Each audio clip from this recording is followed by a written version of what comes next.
My main area is tax, and I'm a CPA, but I also have a background in philosophy.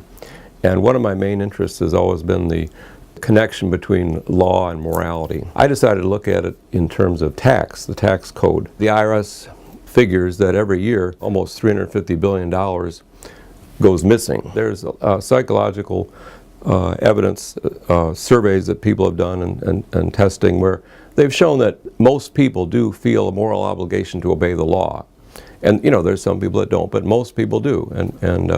So I think that just automatically carries over for some people. They think, well, if it's a moral duty to obey the law, then the tax law is a law. I try to differentiate, the differences. And one of the things I show is that one of the reasons people feel a moral obligation to the law is they think the law embodies a system of justice and enforcing justice and so forth, which is fine. But when you carry that over to the tax code explicitly doesn't have any system of justice. It's not supposed to. It's not, you can't plead your case, there's nothing like that. It's been about 10 years of research, and it's an interdisciplinary book. It's published by SUNY Press, State University of New York, and it's called Tax Cheating, and then illegal, but is it immoral? So the question, we're not saying it's legal, we're saying it's illegal.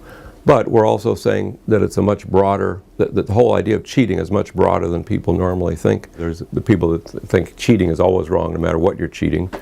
And then there's other people that think, well, it probably depends on the rules. Do the rules that you're cheating, do those have some kind of moral underpinning or not? And then I thought, well, that's probably the opening here, is the tax code, from my understanding, and I've done a lot of research on it, doesn't have any particular moral underpinning. I looked at also the court system, which can interpret the law differently in different parts of the country.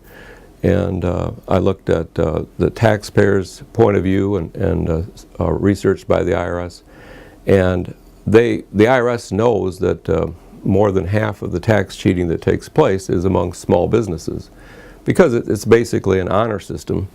And the small businesses are left to themselves. I want people to make up their own mind, but I explained, here's how the system works, here's how Congress works, and I went through examples. I hope they see that there's a serious problem with the current tax code, and that when they see politicians talking about tax reform, they need to push them on it a little bit more, because most of the people that talk about tax reform, politicians and so forth, they're talking about tweaking things here and there, and this is not a tweaking question anymore.